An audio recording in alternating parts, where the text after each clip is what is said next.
ஞான புத்தகம் 7 இறைவாக்கினர்கள் 18 நற்செய்தி நூல்கள் 4 திருத்தூதர் பணிகள் 1 கடிதங்கள் 21 திருவெளிப்பாடு 1 பழைய ஏற்பாடும் புதிய ஏற்பாடும் சேர்ந்ததுதான் திருவிவிலியம்.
நம்ம வந்து விவிலிய ஞாயிறோடு சேர்ந்து விவிலிய கண்காட்சி கூட ஏற்பாடு. ஒவ்வொரு வருடமும் 200க்கும் மேற்பட்ட பிள்ளைகள் அதற்காக தங்களை வந்து அதை இணைத்து கொண்டு இருக்கிறான். அப்போ நான் சொன்ன மாதிரி நான் நினைக்கிறேன் நிறைய பங்களை பண்ணுவாங்க. நான் நம்ம பங்களை தொடர்ந்து செய்து கொண்டு இருக்கிறோம். வழக்கம் போல இல்லாமல் இந்த ஆண்டு வித்தியாசமாக அதை யோசித்தோம். ஆகவே விவிலியத்தினுடைய பரிணாமங்கள், தி எவல்யூஷன் ஆஃப் பைபிள் எப்போ உருவாச்சு, எப்படிலாம் உருவாச்சு, எத்தனை விதமான பைபிளாக இருப்பது என்பதை பற்றி ஒரு 15 ஸ்டால் வந்து மேலே ரெடி பண்ணியிருக்கான். நான் இதை கண்டிப்பாக இதை சொல்லி ஆகணும். ஏன்னா அவங்களுக்கு தெரியும், ஒரு விவிலிய கண் நீங்கள் மேலே போய் பாருங்களேன், இதில் வந்து நிறைய உழைப்பு, அதுவும் குறிப்பாக பிள்ளைகளுக்கெல்லாம் எக்ஸாமாக வந்து நிறைய பெற்றோர்கள், அதுவும் குறிப்பாக நம்முடைய மறைக்கல்வி ஆசிரியருடைய உழைப்பு வந்து அபாரம். அதோடு கூட நம்முடைய பிள்ளைகள், நம்முடைய உதவி பங்கு தந்தை, நம்முடைய அருள் சகோதரர், அருள் சகோதரி என்று அனைவருமாக இணைந்து மிக அற்புதமான ஒரு விமிலிய கண்காட்சி நமக்காக ஒரு சாட்டை வச்சுட்டு போகிறது ரொம்ப ஈஸி. ஆனால் அதுக்காக உழைப்பது என்பது அவ்வளோ கஷ்டம். உங்களுக்கு தெரியும், நீங்கள் மேலே போனோம். இந்த நாளில் நான் சொல்வேன், தயவுசெய்து நீங்கள் மட்டும் இன்றைக்கி இந்த விவிலிய பூசை முடிச்சுட்டு அப்படியே நேராக வெளியே போனீங்கன்னா நீங்கள் நிறைய மிஸ் பண்ணி ஒவ்வொரு ஸ்டாலாக போய் பாருங்கள். அது எவ்வளோ விஷயம் இருக்குது, உங்களுக்கு எதுவுமே தெரியாது. உங்களுக்கு தெரிஞ்சதுன்னா ஒரே செல்ஃபோன் தான், நோண்டிக்கிட்டே இருக்கணும், இன்ஸ்டாகிராமை தள்ளிக்கிட்டே இருக்கணும், ஸ்க்ரோல் பண்ணிகிட்டே இருந்தால் போதும். இந்த மாதிரி விஷயங்கள்லாம் உங்கள் கண் முன்பாக கொண்டு வருவது என்பது அவ்வளவு வெளிதான காயமடைங்க. ஏன்னா பிள்ளைகள் அதற்காக நிறைய இரவுகள், நிறைய உழைப்பு நீங்கள் பார்க்கணும், அவ்வளோ விஷயங்கள் செஞ்சுருக்காங்க. எனவே நம்ம வந்து நமது பிள்ளைகள் ஸ்கூலில் ப்ரோக்ராம் பண்ணால் நீங்கள் என்ன பண்ணுவீங்க, அதுக்கெல்லாம் ட்ரெஸ்ஸு வாங்கி தரீங்க, அது பண்ணுறீங்க. என் பையன் ஸ்டேஜில் ஏட்டான், என் பையன் இந்த ப்ரோக்ராம் பண்ணால் மெச்சி கொடுக்குற நீங்கள் ஏன் அதே பையன் நமது ஆலயத்தில் இவ்வளோ அழகான ஒரு விஷயத்தை செய்யும் போதோ ஏன் நம்ம அவங்களை உற்சாகப்படுத்தக்கூடாது? எனவே மீண்டுமாக நான் இவ்வளோ பேச அர்த்தம் புரிய நினைக்கிறேன். நீங்கள் டோன்ட் மிஸ் இட், நீங்கள் மிஸ் பண்ணக்கூடாது என்பதுக்காக சொல்கிறேன். எனவே கொஞ்சம் நேரம் பொறுமையாக இருந்து கூட உட்காருங்க. வெளியே சேர்லாம் போட்டிருக்காங்க, வெளியில் கேம்ஸ்லாம் வச்சுருக்காங்க. நீங்கள் மேலே போகும்போதே நீங்கள் பார்க்கணும், ஒவ்வொரு ஸ்டால்லையும் நிறைய விஷயங்கள் இருக்கும். சும்மா அப்படியே பார்க்கக்கூடாது. அப்படியே கிராமத்தா மிட்டாய் கடையை முறைச்சி பார்த்த மாதிரி ஒவ்வொரு ஸ்டாலும் நிறைய விஷயம் இருக்குது. நீங்கள் இறங்கி வருகிற போது பார்த்தீங்கன்னா இங்கே ஒரு 4 ஸ்டால் வச்சுருக்காங்க. நீங்கள் மேலே பார்த்த விஷயங்களை யாரெல்லாம் கரெக்டாக சொல்கிறாலும் அவங்களுக்கு பரிசு இருக்குது. நிறைய விவிலிய விளையாட்டு போட்டிகளை நம்முடைய மறைக்கல்வி மாணவ ஆசிரியர் ரெடி பண்ணி வச்சுருக்காங்க. ஆகவே நான் ஏன் சொன்னால் இதெல்லாம் நிறைய பேருடைய உழைப்பு. நீங்கள் எல்லாம் இறை வார்த்தையை தெரிஞ்சுக்கணும், இறை வார்த்தையை அறியணும் என்பதற்காக எடுத்த ஒரு சின்ன ஒரு முயற்சி. இந்த முயற்சியில் நீங்கள் உங்களை கண்டிப்பாக இணைத்துக் கொள்ள வேண்டும் என்பது என்னுடைய தாழ்மையான ஒரு வேண்டுகோள். அவை மீண்டுமாக தந்தை மகன் தூய ஆவியாரின் பெயராலே ஆமென். என்று வாழும் எல்லாம் வல்ல இறைவன் அந்த நாளுக்காக நன்றி சொல்லுகிறோம். இந்த நாளில விவிலிய ஞாயிறாக கொண்டாடுகின்ற இந்த நேரத்தில் இங்க இருக்கின்ற ஒவ்வொருவரையும் நிறைவாக ஆசிர்வதித்து கடவுளுடைய வார்த்தை உயிர் உள்ளது என்பதை உணர்ந்து, ஆண்டவரே என் பாதைக்கு ஒளியும் அதுவே திருப்பாடல் சொல்வது போல என் காலடிக்கு விளக்காக உடைய வார்த்தை இருக்கிறது, அதை உணர்ந்து நாங்கள் செல்லுகின்ற இந்த கண்காட்சியில ஆண்டவருடைய வார்த்தை எங்களை தொட, எங்கள் குடும்பங்களை ஆசீர்வதிக்க, எங்களை வழி நடத்த இந்த நாளில் சிறப்பாக ஜெபிக்கிறோம். இங்க வந்திருக்கின்ற ஒவ்வொருவருடைய குடும்பங்களையும் நிறைவாக ஆசீர்வதி. இந்த மன்றாட்டுக்கள் எல்லாம் எங்கள் ஆண்டவராகிய இயேசு வழியாக கொண்டாடுகின்றோம். ஆமென். தந்தை மகன் தூய ஆவியாரின் பெயராலே ஆமென். ஒரு பாடல் இயேசுவின் வார்த்தையா அது மாதிரி நம்ம வந்து தந்தை அவர்களை போது கட் பண்ணுவாங்க.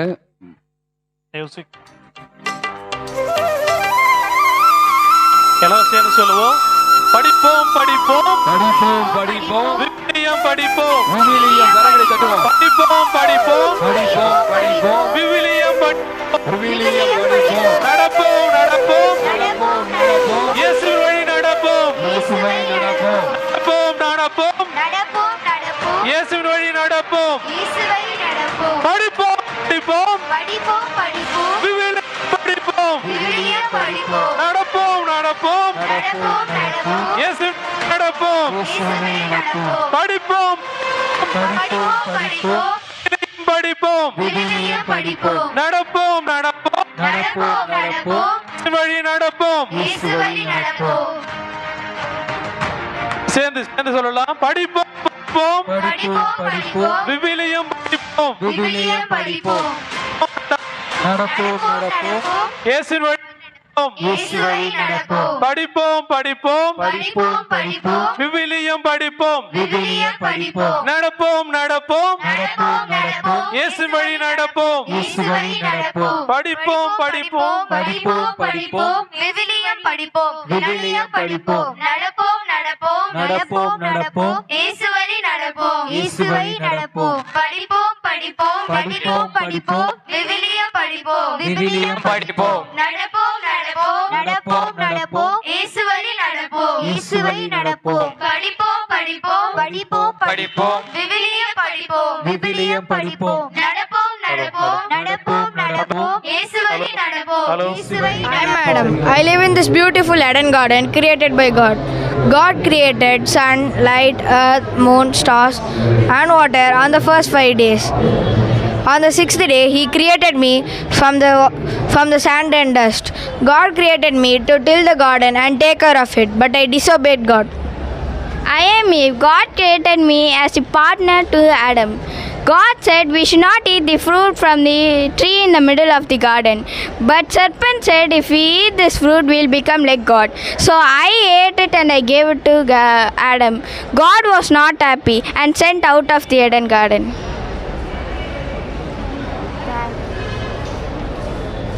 I am Moses here. I went up Mount Sinai to speak with God. Then God gave me these 10 commandments, such as honoring God and parents, not murdering, stealing, or committing adultery, and not bearing false witness. Israelites, do not be afraid. God has come to test you, so that the fear of God will be with you and keep you from sinning. I am Abraham. This is my son Isaac. Father, yes, my son. Where we are going? We are going to give sacrifice to God. The fire and the wood are here, but where is the lamb for offering? God Himself will give the lamb for offering, my son. Let's go.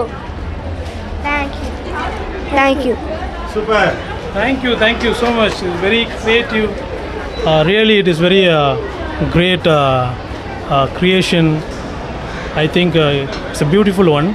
Thank you so much. Okay. Bye. Thank you, brother. Okay. என் பேர் வந்து யெசாயா. நான் தான் இரெமியா. நான் பேர் யெசாயாள். நான் தான் திங்கா.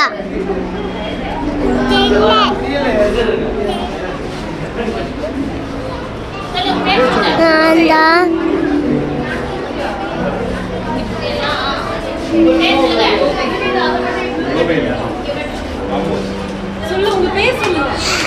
நான் தான் ஆமோஸ். நான் தான் ஓனாய்.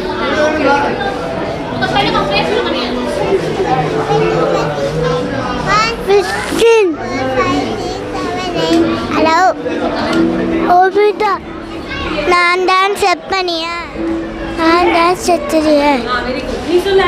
நான் தான் மலாக்கி. ஹலோ வணக்கம். ஸோ இது பார்க்கவே புதுமையாக இருக்குது. குழந்தைகளை வச்சு பண்ணுறது வந்து பெரிய விஷயம். இது என்ன இது வித்தியாசமாக இருக்குது? இதான் ரயில் ட்ராக்லாம் போட்டிருக்கீங்க, குழந்தைங்க மீன் வச்சுருக்கீங்க, குழந்தைங்க தலையிலலாம் என்னமோ இருக்குது. கொஞ்சம் எக்ஸ்பிளைன் பண்ண முடியுமா? ஆக்சுவலி எங்களுக்கு கொடுத்த ஸ்டால் வந்து இறைவாக்கினர்கள். ஸோ அவங்கள வந்து ஒரு ரயில் பயணத்தில் இறைவாக்கினர்கள் போனால் எப்படி இருக்குன்றதை காட்டுறதுக்காக தான் இந்த டெமான்ஸ்ட்ரேஷன். இங்கே இருக்க எல்லாருமே வந்து பழைய ஏற்பாட்டில் உள்ள இறைவாக்கினர்கள், பெரிய இறைவாக்கினர்கள், சிறிய இறைவாக்கினர்கள். ஸோ அந்த சிங்கக்குகைக்குள்ளே இருக்கிறது தானியேல், மீன் வயிற்றுக்குள்ளே யோனா இருக்கார், ப்ரேயர் பண்ணிருக்காங்க, பார்த்துக்கோங்க. மிச்ச இறைவாக்கினர்கள் எல்லாமே இருக்காங்க. சிறிய இறைவாக்கினர்கள் இங்கே இருக்காங்க, பெரிய இறைவாக்கினர்கள் அங்கே இருக்காங்க. உண்மையாகவே தேங்க்யூ ஸோ மச். நாங்கள் இது வரைக்கும் இறைவாக்கினர்களை வந்து பைபிள் தான் படிச்சிருக்கோம். இப்போ தான் முதல் முறையாக வந்து நேரடியாக பார்க்குறோம். அதுவும் பெரிய பெரிய இறைவாக்கினர்களாக இருக்காங்க. அது ரயில் பயணத்தில் டிஃப்ரெண்ட்டாக பண்ணியிருக்கீங்க. ஆல் த பெஸ்ட் குழந்தைங்களா. பாய்.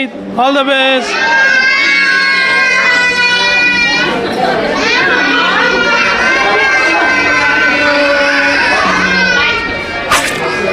என்னடா இது பழைய ஏற்பாடு குறிப்பேடுகள்லாம் வித்தியாசமாக இருக்குது.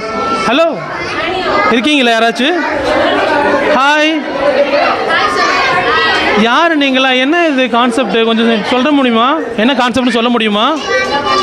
இறை வாக்கினர்களா? நீங்களா இறை வாக்கினர்களா? என்ன இதெல்லாம்?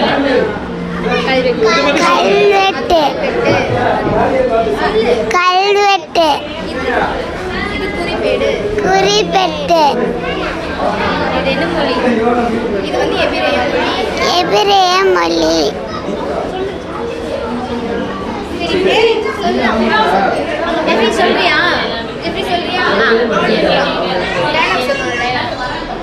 கிறிஸ்துவுக்கு முன்பு கடவுள் அளித்த பழைய பாது என்று அழைக்கப்படுகிறது.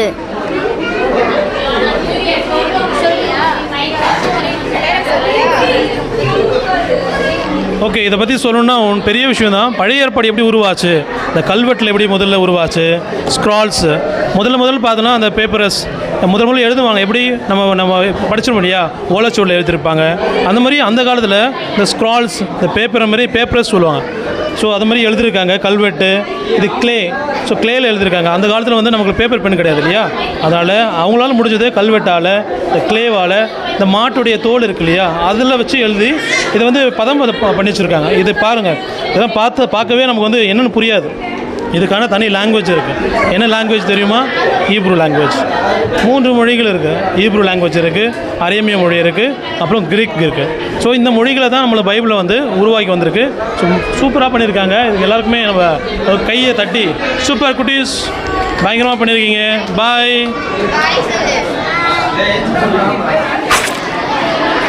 ஓகே, நம்ம அடுத்த இடத்துக்கு வந்திருக்கோம். செப்துவஜின்னு எழுதியிருக்காங்க. என்னென்னு பார்க்கலாமா? வாங்க. ஹாய், யார் நீங்களா? அறிஞர்களா? உங்களை பற்றி கொஞ்சம் சொல்கிறீங்களா? என்னன்னு சொல்லுங்க.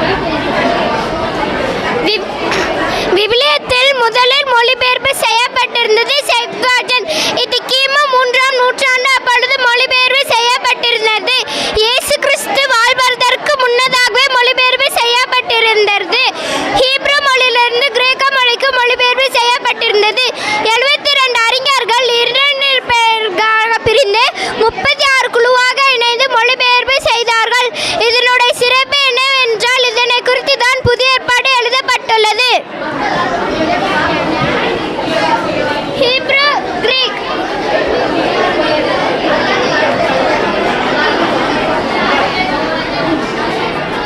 ஓகே, இதை பற்றி நீங்கள் நிறைய சொல்லலாம், ஆனால் உங்களுக்கே தெரியும். செப்துவஜின்ட்னா என்னன்னு தெரியுங்களா?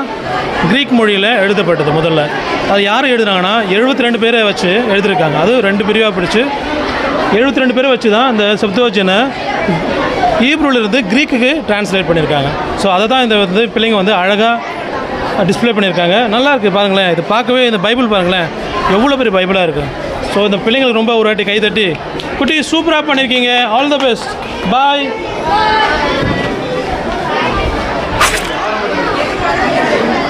ஆண்டவருடைய ஆவி என் மேல் உள்ளது, ஏனெனில் அவர் எனக்கு அருள்பொழிவு செய்துள்ளார். ஏழைகளுக்கு நற்செய்தி அறிவிக்கவும், சிறைப்பட்டோர் விடுதலை அடைவர், பார்வையற்றோர் பார்வை பெறுவர் என முழக்கமிடுவோம், ஒடுக்கப்பட்டோரை விடுதலை செய்து அனுப்புவோம், ஆண்டவர் அழுத்தரும் நன்மை முழக்கமிடுவோம். ஆண்டவர் என்னை அனுப்பியுள்ளார். நீங்கள் கேட்டுள்ள நற்செய்தி இன்று நிறைவேறிட்டு. ஹாய் குட்டீஸ், நீங்களாம் யார்?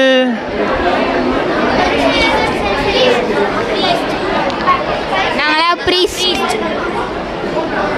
நீங்கள் யார்? நான் இயேசு. நீங்களாம் யார்? நீங்கள் ஃபாதர். அன்பது மக்களே, இதை பாருங்கள். இயேசுவின் ஜெப ஆலயம் அந்த காலத்தில் வந்து சினகாக் அப்படின்னு சொல்லுவாங்க. சினகாக் என்ன அப்படின்னா இந்த காலத்தில் இருக்கிற ஆலயத்தை போல் அந்த காலத்தில் சினகாக். அப்போ வந்து இந்த பரிசேயர்கள் சதுசேயர்கள் எல்லாம் ஒன்று கூடி அங்கே ஜெபம் செய்யக்கூடிய இடம். ஸோ அந்த இடத்துல இயேசு வந்து எசேயாவுடைய சுருளேட்டை படிக்கிறார். ஸோ அந்த நிகழ்வு தான் அந்த பிள்ளைங்க நமக்கு விவரித்து காட்டியிருக்காங்க.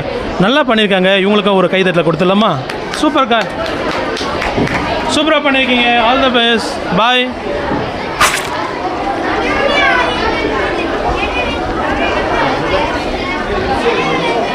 இப்போ நம்ம வந்திருக்கிற இடம் வந்து பவுலுடைய எத்தனை மடல் எழுதியிருக்காரு அப்படின்னு நம்ம பார்க்க போகிறோம். நம்ம இந்த பிள்ளைங்க கிட்ட கேட்போம் என்ன பண்ணுறாங்கன்னு பார்ப்போம். ஹாய், யார் நீங்களாம்? என்ன விஷயம் பண்ணியிருக்கீங்க? பவுலுடைய சீடர்கள். இவர் கிறிஸ்துவ மதத்தின் மிக முக்கியமான திருத்துதர்களில் ஒருவராக கருதப்படுகிறார். பிறப்பு பெயர் சவுல். இவர் யூதராக பிறந்தார். ஆரம்ப காலத்தில் கிறிஸ்துவர்களை எதிர்த்தார். ஆனால் தமஸ்கல் செல்லும் வழியில் இயேசுவின் வெளிப்பாட்டை அனுபவித்த பிறகு மனம் மாறி இயேசுவின் தீவிர சீடராக ஆனார். புனித பவுலின் குணநலன்கள்: ஆழ்ந்த பக்தி, கடின உழைப்பு, அறிவாற்றல், துணிவு, துன்பங்களையும் சிறைகளையும் எதிர்கொண்டு சுவிசேஷத்தை பரப்பியவர், மிகுந்த அன்பு கொண்டவர், ஆனால் தேவபணி குறித்த வகையில் கடுமையான ஒழுக்கத்தை வலியுறுத்தினார். இவரின் பணி ஆசிய சிறுபகுதி, கிரேக்கம், ரோமா போன்ற பகுதிகளில் மிஷனரி பயணங்கள் செய்தார். தேவ ஆலயங்களை நிறுவி விசுவாசிகளை உறுதிப்படுத்தினார். புதிய ஏற்பாட்டில் 13 கடிதங்கள் எழுதினார். உதாரணமாக கலாத்தியர், கொலிந்தியர், ரோமையர். மொத்தத்தில் பவுலின் வாழ்க்கை கிருபையால் மாற்றப்பட்டு அர்ப்பணிப்போடு வாழ்ந்த விசுவாசம் என்பதற்கு இதுவே சிறந்த சாட்சியாகும். புனித பவுல் தனது பிரசங்க பயணிகளின் போது பல்வேறு இடங்களில் தேவாலயங்களுக்கு மற்றும் தனிநபர்களுக்கு மடல்கள் எழுதியுள்ளார். இவை பவுலின் மடல்கள் என்று அழைக்கப்படுகின்றன. ஒவ்வொரு மடலிலும் எழுதப்பட்ட இடம் குறித்து பண்டிதர்களுக்கு இடையே சிறு வித்தியாசங்கள் உள்ளன. ஆனாலும் பெரும்பாலும் ஏற்றுக்கொள்ளப்படும் தகவல்களை இங்கே தருகின்றன. தெசலோனிக்கேயருக்கு முதல் மற்றும் இரண்டாம் மடல்கள். எழுதிய இடம் கொரிந்தோஸ். ஆண்டு கிபி 50-51. உள்ளடக்கம் கிறிஸ்துவின் இரண்டாம் வருகை, விசுவாசத்தில் நிலைத்திருத்தல். கொரிந்தியருக்கு முதல் மடல். எழுதிய இடம் எபேசு. ஆண்டு கிபி 54-55. உள்ளடக்கம் சபையின் ஏற்றப்பட்ட பிரிவுகள், அன்பின் முக்கியத்துவம், உயிர்த்தெழுதல் பற்றிய போதனை. கொரிந்தியருக்கு இரண்டாம் மடல். எழுதிய இடம் மெக்கதோனியா. ஆண்டு கிபி 55-56. உள்ளடக்கம் பவுலின் அப்போஸ்தல அதிகாரங்கள், தான தர்மம் பற்றிய ஊக்குவிப்பு. கலாத்தியருக்கு மடல். எழுதிய இடம் எபேசு அல்லது கொரிந்தோஸ். ஆண்டு கிபி 55. உள்ளடக்கம் விசுவாசத்தால் நீதிமானாக்கப்படும் யூத சட்டத்தின் பங்கு. மடல்கள் எபேசியருக்கு, பிலிப்பியருக்கு, கொலேசியருக்கு, பிலமோனுக்கு. இவர்கள் எழுதிய இடம் ரோம் சிறைவாசம். ஆண்டு கிபி 60 முதல் 62 வரை. திமோத்தேவுக்கு முதல் மடல். எழுதிய இடம் மகத்தோனியா. ஆண்டு கிபி 63 முதல் 65. உள்ளடக்கம் சபை நிர்வாகம், ஆசாரியர்களின் பொறுப்பு. தீத்துவுக்கு மடல். எழுதிய இடம் நிக்கோபோலிஸ். ஆண்டு கிபி 63 முதல் 65. உள்ளடக்கம் சபை நிர்வாகம், நன்னடத்தை பற்றிய உபதேசம். திமோத்தேவுக்கு இரண்டாம் மடல். எழுதிய இடம் ரோம் இரண்டாம் சிறைவாசம். ஆண்டு கிபி 66 முதல் 67. உள்ளடக்கம் இறுதி ஊக்க உரை, நம்பிக்கையுடன் இறுதி வரை நிலைத்திருந்தல். விவிலிய ஞாயிறு நம்மளுக்கு கூறும் 3 முக்கிய அழைப்புகள். வாசிக்க வேண்டும், தினமும் வேதத்தை வாசித்து மனதில் பதிய வேண்டும். வாழ வேண்டும், வேதத்தின் போதனை வாழ்க்கையில் கடைபிடிக்க வேண்டும். பகிர வேண்டும், நல்ல செய்தியை அனைவருக்கும் பகிர வேண்டும். மதுரவாயில் இறை சமூகத்திற்கு புனித பவுல் கூறுவது அனைவரும் இறைவசனத்தை அறிவிக்க வேண்டும். பிள்ளைங்க சொன்ன மாதிரி தான் பவுலடிகளார் வந்து 13 மடல்கள் எழுதியிருக்கார். நீங்கள் இதை பார்க்கலாம், ஏன் இந்த கப்பல் இருக்குது அப்படின்னு நீங்கள் நினைக்கலாம். ஏன் கப்பல் இருக்குன்னா, பவுலடிகளார் வந்து அவர் சென்ற இடங்களெல்லாம் வந்து கப்பலை பயன்படுத்தி தான் அவர் வந்து நற்செய்தியை போதிச்சார். ஸோ அதனால தான் இந்த பிள்ளைங்க வந்து கப்பலை வச்சு நல்லா சூப்பராக எக்ஸ்பிளைன் பண்ணியிருக்காங்க. இவங்களுக்கும் ஒரு நல்லா கைத்தட்டல் கொடுத்து சூப்பராக பண்ணியிருக்கீங்க. ஒரு புதுமையான ஒரு கான்செப்டை பண்ணியிருக்கீங்க. ஸோ யாருமே இதுமாதிரி பண்ண மாட்டாங்க, கேஷுவலாக எத்தனை மடல்கள் தான் பண்ணுவாங்க. ஆனால் நீங்கள் சூப்பராக பண்ணியிருக்கீங்க. All the best, super, thank you. நம்ம அடுத்த இடத்துக்கு வந்திருக்கோம். Bible canon. இந்த பைபிள் கேனன் என்னென்னு நமக்கு உங்களுக்கு தெரியாது இல்லையா, தெரிஞ்சுக்கலாம். இது வந்து 7th ஸ்டாண்டர்ட். எங்களுக்கு கொடுத்துருக்க தலைப்பு வந்து Bible Canaan council. Bible Canaan council அப்படின்றது வந்து ஒரு 6 முறை நடைபெற்றிருக்கு. அதை தான் நாங்கள் இதில் வந்து டிஸ்பிளே பண்ணியிருக்கோம், 6 கவுன்சில் அப்படின்னு சொல்லிட்டு. அந்த கவுன்சிலில் எந்தெந்த போப்பு இருந்தாங்களோ, கர்தினால் இருந்தாங்களோ, அவங்க எல்லாருமே இங்கே காமிச்சிருக்கிறோம். அவங்க எல்லாருமே வந்து அவங்கள பற்றி இப்போ இன்ட்ரடியூஸ் பண்ணுவாங்க.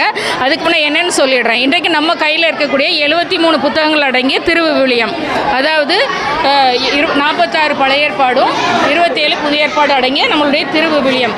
இது எப்போ முடிவு பண்ணாங்க, எந்த ஆர்டரில் முடிவு பண்ணாங்க, இதெல்லாம் யாருக்காவது தெரியுமா அப்படின்னா கண்டிப்பாக தெரியாது. கண்டிப்பாக நீங்கள் தெரிஞ்சுக்கணும். இதை அதாவது அதுக்கு முன்னே பார்த்திங்கன்னா 140க்கு மேலே வந்து புத்தகங்கள் இருந்தது. இப்படி ஒரே புத்தகம் இருந்ததா அப்படின்னா கிடையாது. அதில் டிஸ்பிளே பண்ணியிருப்பாங்க பாருங்கள், லட்டினில் இருக்கும், டேபிளில் டிஸ்பிளே பண்ணியிருப்பாங்க. சிங்கிள் புத்தகமாக, அதாவது ஆதியாகமம் தனியே, யாத்ராகமம் தனியே, எண்ணிக்கை தனியே, இப்படி கொரிந்தியர் லெட்டர்ஸ் 1 தனியே, மத்தேயு தனியே, மார்க் தனியே, இப்படி ஒவ்வொரு புத்தகங்களும் தனித்தனியாக தான் இருந்தது. அந்த புத்தகங்களை வந்து 382வது வருஷம் நடந்த கவுன்சிலில் இந்த ஆர்டரில் தான் இருக்கணும்னு சொல்லிட்டு காலத்தை மையப்படுத்தி, அதாவது இந்த வருடங்களை மையப்படுத்தி, அதில் வந்து இயேசு கிறிஸ்துவோட பிறப்பு பட்டியலும் அதில் இருக்கணும். அந்த மாதிரி ஆர்டர் படுத்தி தான் அந்த பைபிளை வந்து ஆர்டர் பண்ணாங்க. அந்த ஆர்டர் படி நம்ம வந்து முதல்ல வந்து கிபி 382 ரோம் கவுன்சில் கூடின உடனே அதில் புனித ஜெரோம் இருந்தார். அவருக்கு வந்து போப் டமாசஸ் வந்து என்ன பண்ணார், லத்தீனில் மொழிபெயர்க்கக்கூடிய ஒரு வாய்ப்பை கொடுத்தாரு. ஏன்னா பழைய ஏற்பாடு அரமைக்லையும் எபிரேயத்தில் இருந்தது, புதிய ஏற்பாடு கிரேக்கத்தில் இருந்தது. இது எல்லாமே ஒரே மொழியில் இருக்கணும் அப்படின்னு சொல்லி லத்தீனில் தான் முதல்ல மொழிபெயர்த்தாங்க. அதை வந்து நோவா வல்கேட் இப்பவும் லத்தீன் பைபிளை வல்கேட்னு சொல்லுவாங்க, இங்கிலீஷ் பைபிளை ஹோலி பைபிள்னு சொல்கிறோம், தமிழை திருவிவிலியம் சொல்கிறோம். இந்த லத்தீன் பைபிள் வந்து காலப்போக்கில் பார்த்திங்கன்னா அவங்கவுங்க மொழியில் மொழிபெயர்த்துக்கிட்டாங்க. ஆனால் 382 முடிவு பண்ணப்பட்ட அந்த கவுன்சிலில் இந்த 73 புத்தகம் வேணும்னு சொன்னாலும் கிபி 1442 ஃப்ளோரன்ஸில் நடைபெற்ற கவுன்சிலில் மார்ட்டின் லூத்தர் என்ன பண்ணார் அப்படின்னா, இல்லை இந்த பழைய ஏற்பாட்டில் இதில் இறை வெளிப்பாடெலாம் இல்லை அப்படின்னு சொல்லி சில புத்தகங்கள் வேண்டாம் அப்படின்னு சொல்லி முடிவு பண்ணார். அப்படி முடிவு பண்ணும்போது அன்றைக்கு இருந்த போப் யூஜின் என்ன சொன்னார்னா, இல்லை 382 வருஷம் கிபி 382 வருஷம் முடிவு பண்ணப்பட்டது இறை வெளிப்படுத்தலோடு முடிவு பண்ணது. அந்த 73 புக்கும் கட்டாயமாக நம்மளுடைய பைபிளாக தான் இருக்கணும்னு சொல்லி எந்த குழப்பமும் வேண்டாம், ஏற்றுக்கொள்கிறவங்க இதில் இருந்துக்கோங்க அப்படின்னு சொல்லிட்டாங்க. மீண்டும் கிபி 1546 ட்ரெண்டில் ஒரு கவுன்சில் கூட்டினாங்க. அப்பவும் சின்ன குழப்பம் வந்தது. அப்பவும் திரும்ப இதே பைபிள் தான், இந்த 73 புக்கு தான் நம்மளுடைய பைபிள் அப்படின்னு சொல்லி முடிவு பண்ணாங்க. காலப்போக்கில் அவங்கவுங்க சொந்த மொழியில் வாய்ப்புகள் வரும்போது மொழிபெயர்த்துக்கிட்டாங்க. இந்த தமிழில் மொழிபெயர்த்ததை பற்றி அடுத்த ஸ்டாலில் உங்களுக்கு சொல்லுவாங்க. தேங்க்யூ. நான் தான் போப் டமாசஸ். ரோம் கவுன்சில் கிபி 382 என்னுடைய அதிகாரத்தின் கீழ் ஒன்று கூடிய முதல் பைபிள் கெனான் கவுன்சில் இருந்த நான் தான் புனித ஜெரோம். பைபிளின் புதிய லத்தீன் மொழியை உருவாக்க போப் டமாசஸ் அவர்களால் தீர்மானித்தேன். பைபிளில் தனித்தனியாக காணப்பட்ட 73 புத்தகங்களையும் கடிதங்களையும் தொகுத்து முதலாக ஒரே புத்தகமாக நிகழ்த்தேன். அதுவே வல்கட் என்னும் மறைநூல் ஆகும். நான் புனித அகஸ்டின். நான் வட ஆப்பிரிக்காவில் பிஷப்பாக பணியாற்றும் போது சினட் கவுன்சிலில் கலந்து கொண்டேன். அன்று நான் இந்த 73 புத்தகங்களையும் தீர்மானித்தோம். நான் தான் போப் யூஜின். என் தலையின் கீழ் ஃப்ளோரன்ஸ் கவுன்சில் ஒன்று கூடியது. நான் தான் போப் 3ஆம் பால். இத்தாலியில் உள்ள ட்ரெண்ட் கவுன்சிலை நான் தான் 1546 ஆண்டு கூட்டினேன். இந்த கவுன்சில் புரோட்டஸ்டன்ட் சீர்திருத்தவாதிகளுக்கு பதிலளிக்கவும் அவர்களின் குழப்பத்தை தீர்க்கவும் கூட்டப்பட்டது. நான் தான் 2ஆம் மார்ஸ்லோஸ். நான் கார்டியனாக இருக்கும்போது ட்ரெண்ட் கவுன்சிலில் கலந்து கொண்டேன். புதிய திருவெளிப்பாட்டிற்கு முந்திய புத்தகம் எது? தெரியாதுடா எனக்கு. என்னது? யூதா யார் அவரு? அதான் தெரியாது சொல்லியிருக்காங்க பிரதர். புதிய ஏற்பாட்டில் ஒரே ஒரு அதிகாரம் கொண்ட புத்தகம் எது? ஒரே ஒரு அதிகாரமா? சொன்னானே.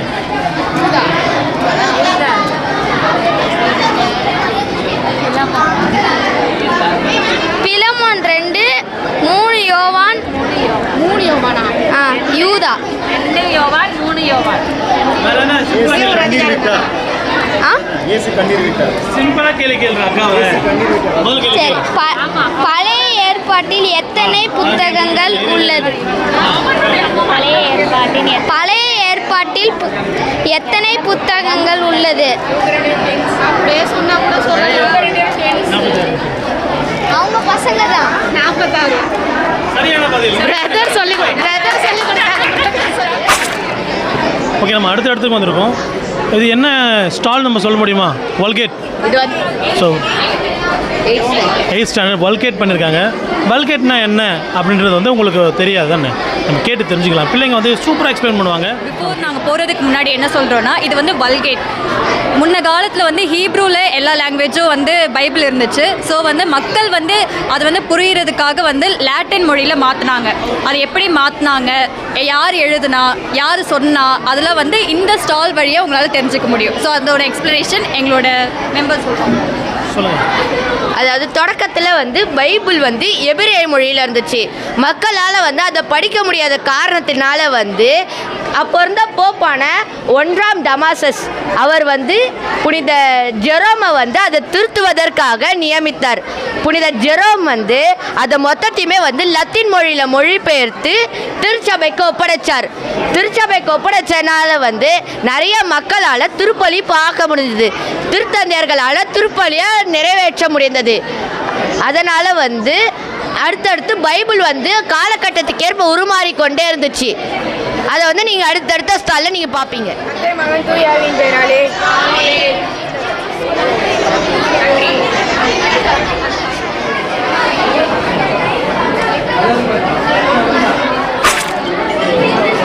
நம்ம அடுத்த ஸ்டாலுக்கு வந்திருக்கோம். குத்தன்பர்க் என்னம்மா பேர் அது? எனக்கு புரியலம்மா, கொஞ்சம் சொல்ல முடியுமா? இவர் வந்து ஜோகன்ஸ் குட்டன்பர்க். இவர் தான் வந்து முதல்ல நம்மளோட அச்சடிக்கப்பட்ட பைபிள் ஜோனஸ் குட்டன்பர்க்.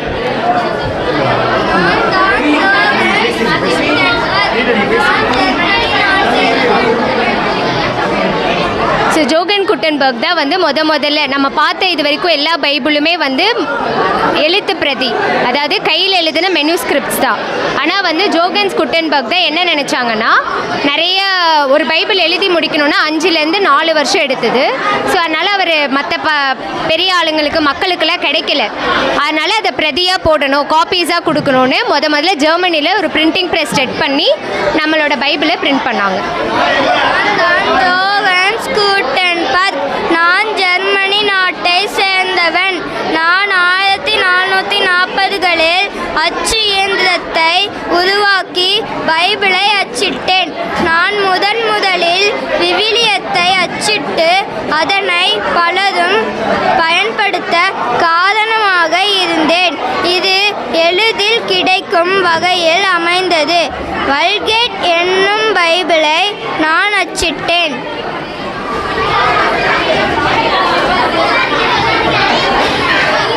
ஓகே, நம்ம அடுத்த ஸ்டாலுக்கு வந்திருக்கோம். இது பாருங்களேன், பேப்பர்லாம் ஒட்டி பயங்கரமாக வித்தியாசமாக இருக்குது. என்ன ஸ்டால்னு கேட்கலாமா? வாங்க. ஹாய், என்ன ஸ்டால் இது? வித்தியாசமாக இருக்குது. யார் இவங்கலாம்? ஸோ ஆக்சுவலி எங்கள் ஸ்டால் வந்து நம்பர் 10. நாங்கள் என்ன பண்ணியிருக்கோம் அப்படின்னா, கிங்ஸ் ஜேம்ஸ் வெர்ஷனோட பைபிள். ஆக்சுவலாக கிங் ஜேம்ஸ் யார் அப்படின்னா, நீங்கள் எல்லோரும் தெரிஞ்சிக்க வேண்டிய விஷயம். எல்லோரும் கவனிங்க, பார்க்குறவங்க நீங்களும் கவனிங்க. ஆக்சுவலாக வில்லியம் டிண்டில் ஒரு கேரக்டர் இருந்தார். அவர் தான் இவர்.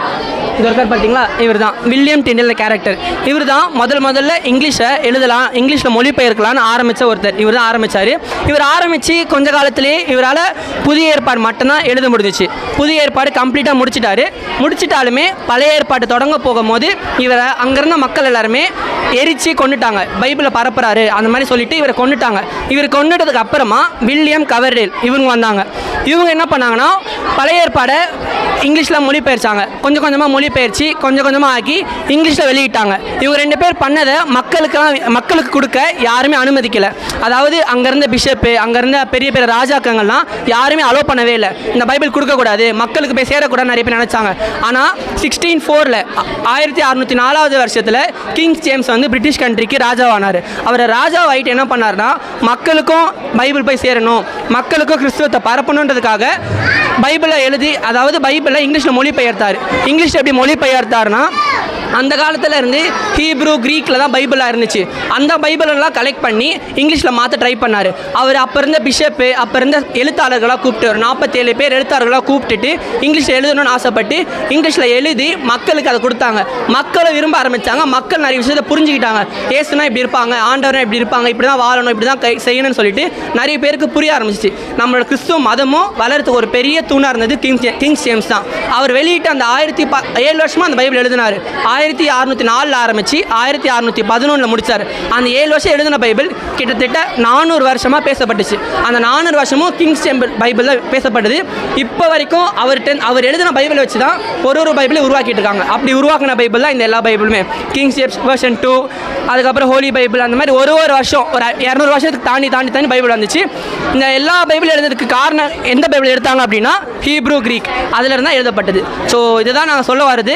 அதாவது உங்களுக்கு நாங்கள் புரிகிற மாதிரி சொல்லணும்னா, இங்கிலீஷ் மாறப்பட்டதுக்கு ஒரு முக்கிய தூணாக இருந்தது கிங்ஸ் ஜேம்ஸ். அவரோட முதல் பைபிள் இதுதான், இப்படி தான் இருந்துச்சு. இதில் அதே மாதிரி இன்னொரு கதையும் இருக்குது. இதில் நல்லா பார்த்தீங்கன்னா சீடர்கள்லாம் இருப்பாங்க. மோசஸ் இருப்பார், அதுக்கப்புறமா வந்து பேதுரு இருப்பார், இந்த மாதிரி சீடர்கள்லாம் இருப்பாங்க.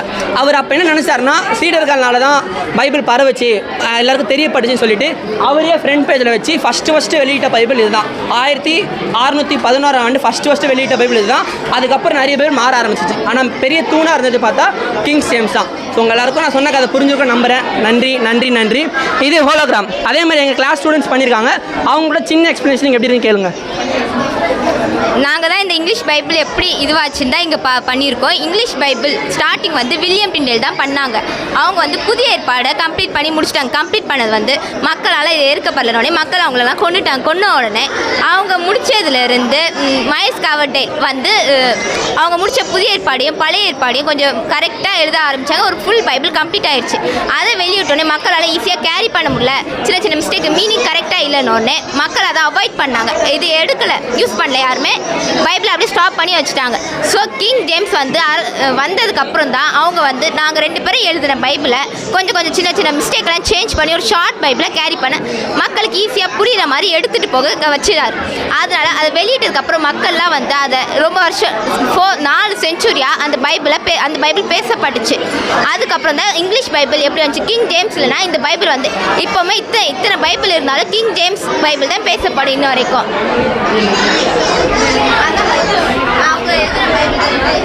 இப்போ கிங் ஜேம்ஸ் தான் ஃபஸ்ட்டு பைபிள் எழுதினார். அவர் எழுதினதுக்கு அப்புறமே நிறைய பைபிள் வந்துச்சு. ஆனால் இப்போ வரைக்கும் பேசப்படுறது கிங் ஜேம்ஸோட பைபிள் தான். நம்ம யூஸ் பண்ணுறதும் கிங் ஜேம்ஸோட பைபிள் தான். கிங் ஜேம்ஸ் வச்சு இங்கே ஹோலோகிராம் பண்ணியிருக்கோம். இங்கே மேலே ஃபோன் வச்சுருக்கோம், டிஜிட்டல் ஸ்க்ரீன், கீழே வந்து ஃபுல்லாகவே வந்து கிங் ஜேம்ஸோட டிஸ்பிளே தான். மேலே ரிஃப்ளெக்ஸ், மேலே ஃபோன் வச்சுருக்கோம், கீழே ஸ்க்ரீன்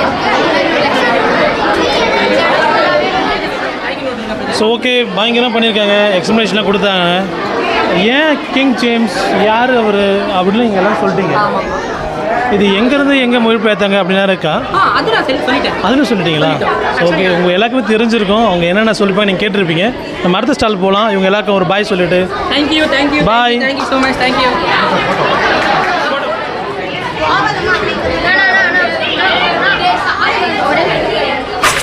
ஓகே, இப்போ நம்ம வந்து தரங்கம்பாடி வந்திருக்கோம். தரங்கம்பாடி என்ன அப்படின்னு எனக்கே தெரியாது. உங்களுக்கு தெரிஞ்சுக்கணுன்னா இவங்களை கேட்போம், என்ன தரங்கம்பாடி அப்படின்ட்டு கொஞ்சம் எக்ஸ்பிளைன் பண்ணிங்களா? இவங்க நம்ம வந்து தமிழில் வந்து ஃபஸ்ட்டு பைபிளை மொழிபெயர்த்தது தான் நம்ம எடுத்திருக்கோம். தமிழில் பைபிள் எழுதுனவங்க வந்து ஜீகன் பால்னு ஒருத்தவங்க தான் எழுதுனாங்க. இவங்க வந்து 1682ஆம் ஆண்டு வந்து பிறந்தார். பிறக்கும் போது ஒரு நோயோடு தான் பிறந்தார். அதனால் இவங்க வந்து ஜெர்மன்லேருந்து ஒதுக்கிட்டாங்க. அதனால் தரங்கம்பாடிங்கிற ஒரு இடத்துல வந்து போகிறாங்க. பட் அது வந்து ஒரு போர்ட்டு. ஆனால் அங்கேயும் அவங்கள ஒதுக்கிடுறாங்க. ஒதுக்குனதுனால இவங்க என்ன பண்ணுறாங்க, அதையும் கண்டுக்காமல் பட் பைபிள் எழுதுறாங்க. இவங்க 1714ஆம் ஆண்டு வந்து பைபிள் எழுதுகிறாங்க. அப்போ வந்து ரூத்துங்கிற ஒரு கேரக்டர் வரைக்கும் எழுதியிருக்காங்க. அதுக்கப்புறம் இவங்க 1719ஆம் ஆண்டு வந்து இவங்க இறந்துடுறாங்க. இவங்க இறந்ததுக்கப்புறம் பெஞ்சமின் ஒருத்தவங்க தான் கண்டினியூ பண்ணுறாங்க. அதுக்கப்புறம் ஜீகன் பால் வந்து எப்படி எழுத கற்றுக்கினாருன்னா இந்த மாதிரி மண்ணில் வந்து எழுதி தான் அவங்க கற்றுக்கினாங்க. இவங்க வந்து ஜீகன் பால் ஸ்டாச்சு மாதிரி தான் எழுதி பண்ணுவோம். இவங்க வந்து பெஞ்சமின், இவங்களுக்கு அப்புறம் பைபிள் எழுதுனவங்க பெஞ்சமின்.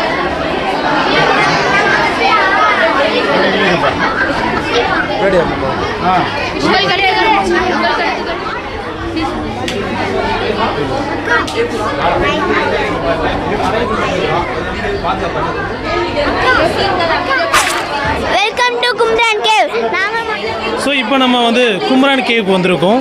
என்ன கும்ரான் கேவ் அப்படின்னு தெரியல. இந்த 1947 கேட்டால் உங்களுக்கு என்ன தோணுது? என்ன தோணும் உங்களுக்கு? அது உங்களுக்கு என்ன தோணும் எனக்கு தெரியல. 1947 கும்ரான் கேவ் தான் கண்டுபிடிக்கிறாங்க.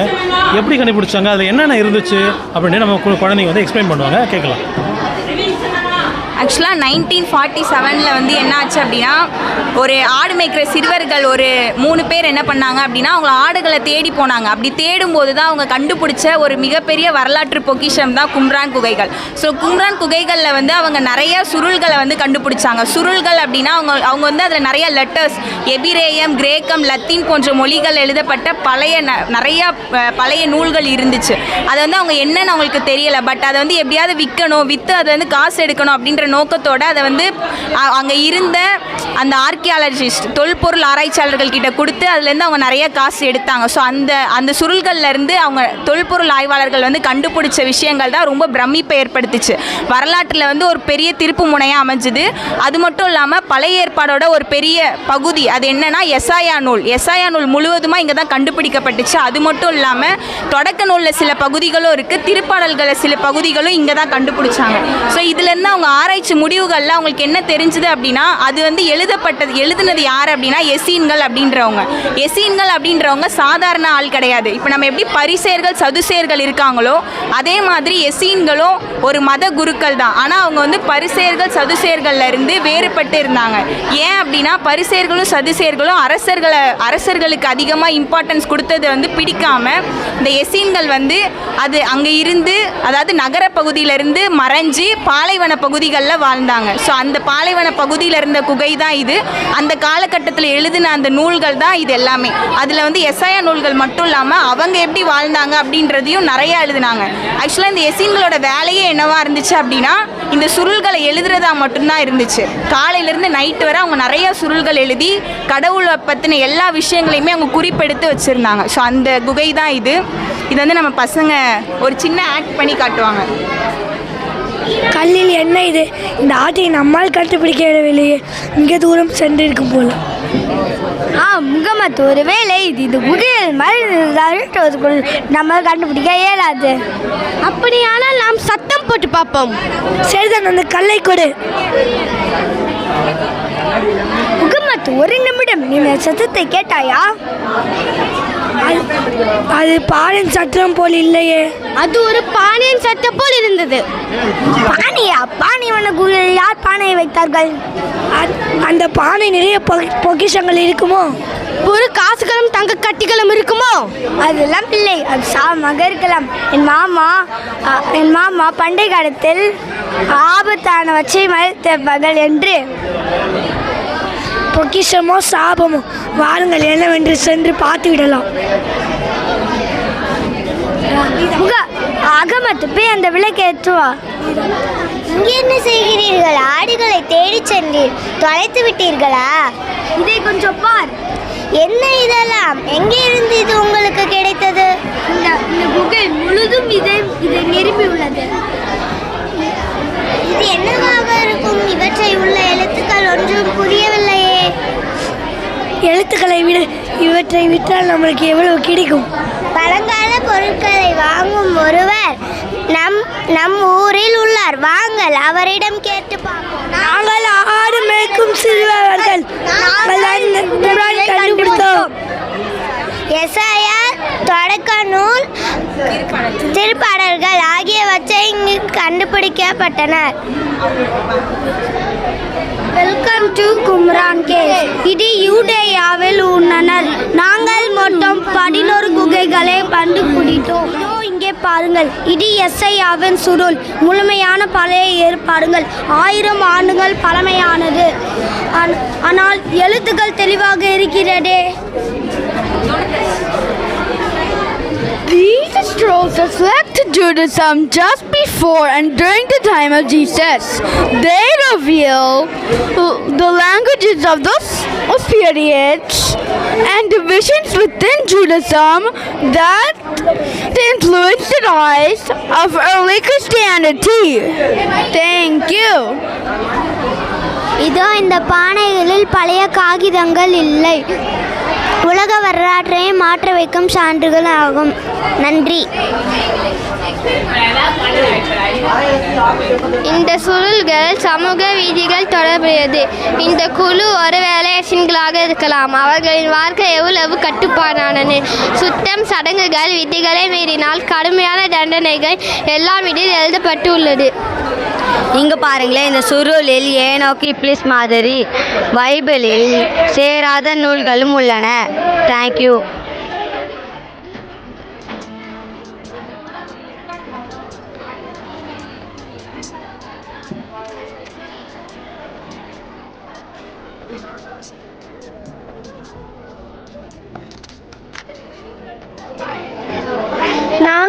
நாங்கள் யூதேயாவின் வனாந்தரத்தில் வாழும் மெசின்கள். நாங்கள் தான் சொருள்களை எழுதினோம்.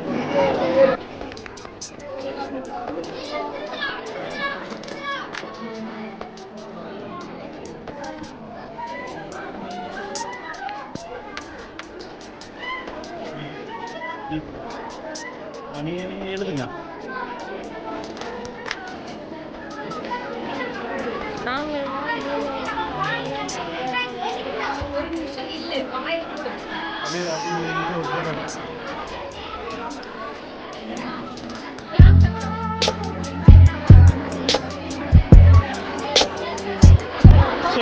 வரைக்கும் வந்து நம்ம பைபிள் வந்து எப்படி உருவாச்சு, எப்படி நடந்துச்சு எல்லாமே பார்த்தோம். ஆனால் இப்போ பார்க்க போகிறது நாம் இப்போ பைபிள் எப்படி யூஸ் பண்ணுறோம், இந்த காலத்தில் பைபிள் எப்படி வந்து பயன்படுத்திகிட்டு இருக்கோம் அப்படின்றத வந்து நம்ம பிள்ளைங்க செஞ்சு காட்டியிருக்காங்க. அவங்கள கேட்போம், என்ன மாதிரியான பைபிள், என்ன இது புதுசாக இருக்குது, பழைய பைபிளை விட்டுறீங்களே, ஏன் இது என்ன இதெல்லாம்? ஆக்சுவலாக இப்போ பெரியவங்க வந்து மோஸ்ட்டாக பைபிள்ஸ் வந்து மேனுவல் பைபிள் எடுத்து யூஸ் பண்ணுவாங்க. பட் எங்களை மாதிரி யங்ஸ்டர்ஸ் வந்து பைபிள் வந்து எப்போயாச்சும் ஒரு வாட்டி தான் எடுப்போம். ஸோ எங்கள் கையில் எப்பவுமே இருக்கிறது என்னென்னா டிஜிட்டல்ஸ் மட்டும் தான், லைக் ஃபோன்ஸ், லேப்டாப்ஸ், டேப்ஸ் அதெல்லாம் தான் இருக்கும். ஸோ அப்படி பார்க்கும்போது டிஜிட்டல் பைபிள் நம்மளுக்கு வந்து எல்லாமே யூஸ் பண்ணிக்கலாம். ஸோ டிஜிட்டல் பைபிள் அவ்வளோ ஆப்ஸ் இருக்கிறப்ப அதில் ஒரு ஆப் தான் நம்மளுக்கு வந்து தமிழ் பைபிள் அப்படின்ற ஒரு ஆப் கூட இருக்குது. அது வந்து ஆர்சிக் பைபிள்ஸ். ஸோ அதை நம்ம வந்து வசனத்தை பார்த்துக்கலாம், கேட்டுக்கலாம், எல்லாமே பண்ணலாம். இதில் வந்து பாபி க்ரூன்வால்ட் அப்படின்றவர் தான் பைபிள் டிஜிட்டல் பைபிளை கிரியேட் பண்ண ஒரு பர்சன். அவர் வந்து யூஎஸ்ஏல பாஸ்டராக இருக்காங்க. இன் 2008 தான் அதை வந்து கிரியேட் பண்ணாங்க. ப்ளஸ் இது வந்து பார்த்தோன்னா பைபிளோட ஹிஸ்ட்ரி, பைபிள் வந்து ஃபஸ்ட்டு சொல்லி கேட்டு அப்படி தெரிஞ்சுக்கிட்டோம். அதுக்கப்புறம் அதை வந்து எழுதி லைக் பாறையில் அதெல்லாம் எழுதி அந்த மாதிரி வந்தவர் தான் இப்போ டிஜிட்டல் பைபிள் வரைக்கும் வந்திருக்குன்றது தான். ஸோ அதுதான் அங்கே வந்து ஷோ பண்ணியிருக்கோம். ஸோ ஒரு பிளேவும் இருக்குது, அதை கொஞ்சம் பார்த்துருக்கோம். Hi Bruno. ப்ரூனோ, நீ பைபிளை பற்றி என்ன நினைக்கிற? பைபிள் என்ன இருக்குது? ஏசபாவோட ஹிஸ்ட்ரியிலும் கொஞ்சம் வசனம் தானே இருக்குது. ஆமாம், அதை பற்றி நீ ஏன் இப்போ கேட்குற? பைபிள் தானே இப்போ எல்லாமே டிஜிட்டலாக மாறிடுச்சு. டிஜிட்டலாக மாறிடுச்சா? நீ என்ன சொல்கிறேன்னு எனக்கு புரியலையே. நான் சொன்னால் உனக்கு புரியாது, வா நான் வேற ஒருத்தங்கிட்ட காட்டுறேன். Hi robot. ஹாய் ஹாய் குட்டீஸ். ரோபோ, இப்போ பைபிள் மேனுவலாக யூஸ் பண்ணுறாங்களா இல்லைன்னா டிஜிட்டலாக யூஸ் பண்ணுறாங்களா? இப்போ நிறைய பேர் மொபைலில் தான் யூஸ் பண்ண ஆரம்பிச்சிட்டாங்க. ஸோ பைபிளையும் மொபைலே தான் பார்க்க ஆரம்பிக்கிறாங்க. அது ஏன் அப்படி? ஏன்னா என்னை ஈஸியாக யூஸ் பண்ணி உலகத்தில் இருக்க எல்லா தகவலையும் சட்டுன்னு தெரிஞ்சுக்கலாம். ஏன் நீங்கள் கேட்ட பைபிளை பற்றியும் ஈஸியாக தெரிஞ்சுக்கலாம். பைபிளில் இருக்கிற எல்லாம் ஒவ்வொரு பகுதியும் ஒவ்வொரு வசனமும் ஈஸியாக படிக்கலாம். என்னை ஈஸியாக தூக்கிட்டும் போகலாம். இப்போ மேனுவல் பைபிளுக்கும் டிஜிட்டல் பைபிளுக்கும் ஏதாவது வித்தியாசம் இருக்கா? பெருசாக எந்த வித்தியாசமும் இல்லை. ஃபார்மேட் மட்டும் தான் வித்தியாசம், மற்றபடி எல்லாமே ஒன்று தான். டிஜிட்டலாவோ மேனுவலாவோ படிங்க, படிச்சு இயேசுவை பற்றி தெரிஞ்சுக்கோங்க.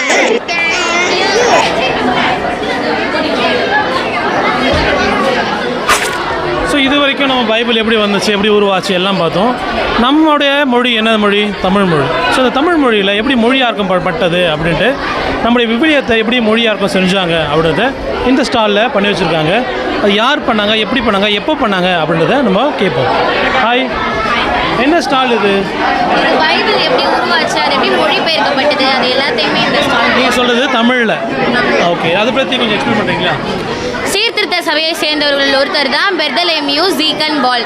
இவர் 1715 ஆண்டில் வந்து புதிய தரகம்பாடியில் உள்ள அச்சரத்தில் வந்து புதிய ஏற்பாட்டு நூல்கள் எல்லாத்தையுமே தமிழில் மொழிபெயர்த்தார். அந்த மொழிபெயர்க்கப்பட்ட புத்தகத்தின் முதல் பக்கம் இதுதான். சர்வேஸ்வரன் என்ற வார்த்தை இவர் தான் முதல்ல பயன்படுத்தினார். பழைய ஏற்பாட்டு நூல்களில் ரூத் புத்தகம் வரைக்கும் இவர் தான் தமிழில் மொழிபெயர்த்தார்.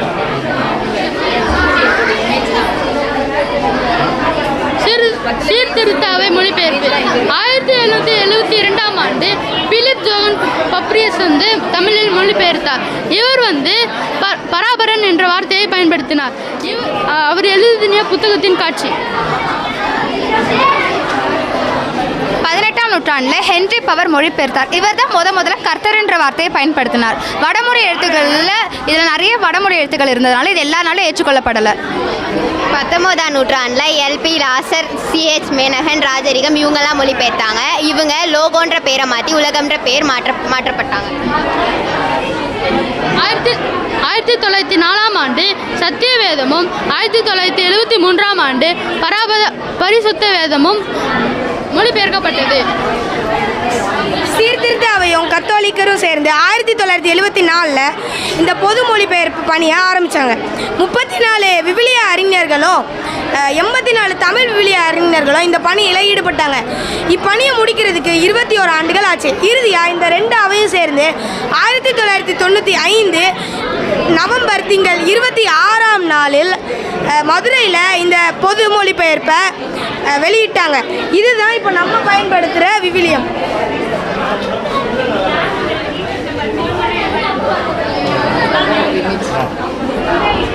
நான் தான் பத்லேஹேம் ஜோஹன்பர்க். நான் தான் வந்து பார்த்திங்கன்னா தமிழில் பைபிளை டிரான்ஸ்லேட் பண்ணது முதல்ல. அதாவது இது வந்து பைபிளை முதல்ல தமிழில் மொழிபெயர்த்தது. அதாவது பைபிள் இப்போ நம்ம யூஸ் பண்ணுற பைபிள் வந்து ஈஸியாக நம்ம கையில் கிடச்சிருச்சு. ஆனால் அந்த பைபிள் எப்படி முதல்ல கடந்து வந்த பாதையை தான் இந்த வந்து ஸ்டாரில் நம்ம பார்க்குறோம். முதல்ல மொழிபெயர்ப்புலேருந்து இப்போ மொழிபெயர்ப்பு வரைக்கும்.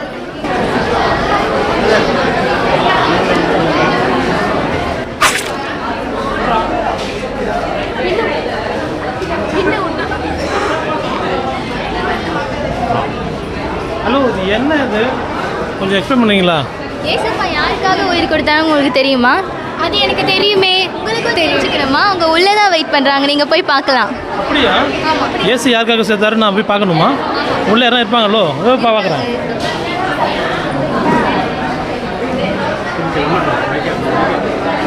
உள்ள என்னப்பா எதுவுமே இல்லை, என் பேச தான் தெரியுது. அப்படியே எனக்கு தான் இருந்தாரா? இது தெரியாமல் போச்சேப்பா. சூப்பர்ப்பா, பயங்கரம்ப்பா. நீங்கள் இப்போ பார்த்தீங்களா, ஏசு கிறிஸ்து வந்துட்டு நமக்காக தான் உயிர் கொடுத்தாங்க. இது மூலமாக நாங்கள் தெளிவுபடுத்துகிறோம். ஏசப்பா வந்துட்டு நமக்கு உயிர் கொடுத்தது மூலமாக நம்ம வந்துட்டு நல்ல பாவங்கள் எல்லாம் மன்னிக்கப்பட்டுருச்சு.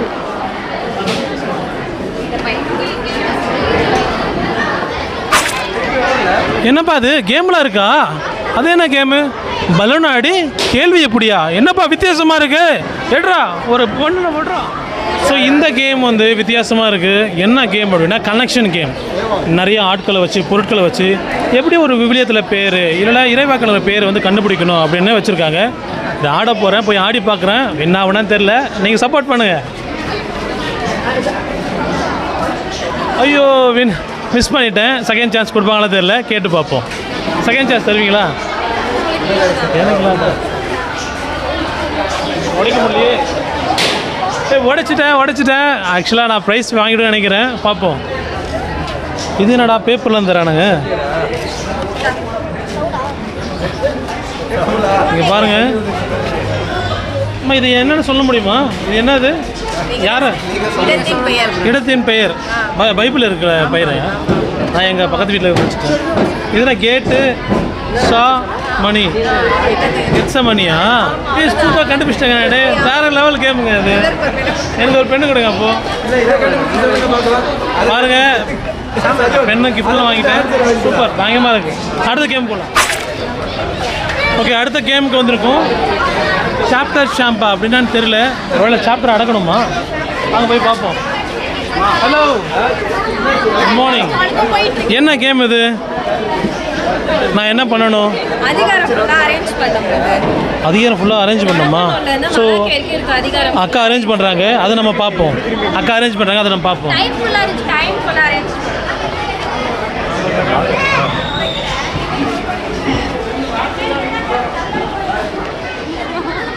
இது ஆக்சுவலி வந்து ஒரு கேம் வந்து சாப்டர்ஸ் படி ஃபுல்லாக அரேஞ்ச் பண்ணோம். ஓல்ட் டெஸ்டமெண்ட் வந்து தொடக்க நூல்லேருந்து மலாக்கி வரைக்கும் இருக்க சாப்டர்ஸ் ஃபுல்லாக அரேஞ்ச் பண்ணினோம். 3 minutes டியூரேஷன். இது வந்து புதிய ஏற்பாடு. இது வந்து மத்தேயுள்ளது திருவெளிப்பாடு வரைக்கும் 2 minutes அரேஞ்ச் பண்ணால் நம்மளுக்கு வந்து கிஃப்ட் தருவாங்க. ரெண்டுமே அரேஞ்ச் பண்ணோம் அப்படின்னா 5 minutes டியூரேஷன். அதுக்கு மட்டும் ஸ்பெஷல் கிஃப்ட் தருவாங்க. பிரதர், நீங்கள் ட்ரை பண்ணுங்க. ஓகே, நம்ம அடுத்த கேமுக்கு வந்திருக்கோம். சீட்டை எடு பதிலை கொடு அப்படின்னு ஒரு கேள்வி பயங்கரமாக இருக்குது. ஸோ ஒரு சீட்டை எடுப்போம், பதில் தெரிஞ்சு சொல்லுவோம். தெரியலன்னா அமைதியாக அப்படியே ஓடிடுவோம். அம்மா, எனக்கு ஒரு சீட் எடுக்கலாமா?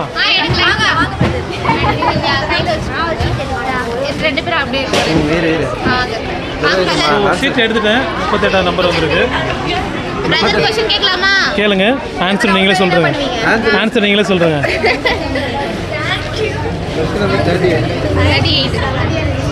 தங்கள் பெயரில் நூல் கொண்ட இறைவாக்கினர்களை எவ்வாறு பிரிக்கலாம்? தங்கள் பெயர் கொண்ட இறைவாக்கினர்களை எவ்வாறு பிரிக்கலாம்? இறைவாக்கினர்கள் என்று பிரிக்கலாம். என்னது சொல்லுங்க. கொஞ்சம் ஆன்சர் நீங்கள் சொல்லிட்டீங்க நல்லாயிருக்கும். பார்த்துக்கோங்க, சொல்லுங்க. ஈஸி தான், எனக்கு தெரியல. உங்களுக்கு தெரியுமா? எனக்கு தெரியும். உங்களுக்கு தெரியுமா? நான் செக் பண்ணுறேன். நீங்கள் சொல்லுங்கள் ஆன்சரை.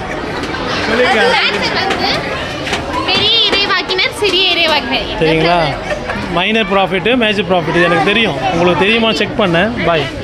ஸோ கிஃப்ட்டு தான் பண்ணீங்களா? இதுல வந்து விளையாண்டிங்கன்னா கண்டிப்பா உங்களுக்கு எங்க அது பென் ஃப்ரீ. என்ன மைனர் ப்ராஃபிட்?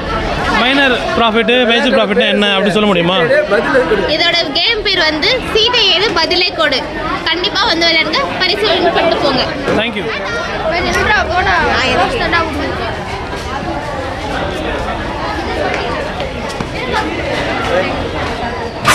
இப்போ அடுத்த கேமுக்கு வந்திருக்கோம். என்னடா இது கையில் பேப்பர் வச்சுருக்கேன்னு பார்க்குறீங்களா?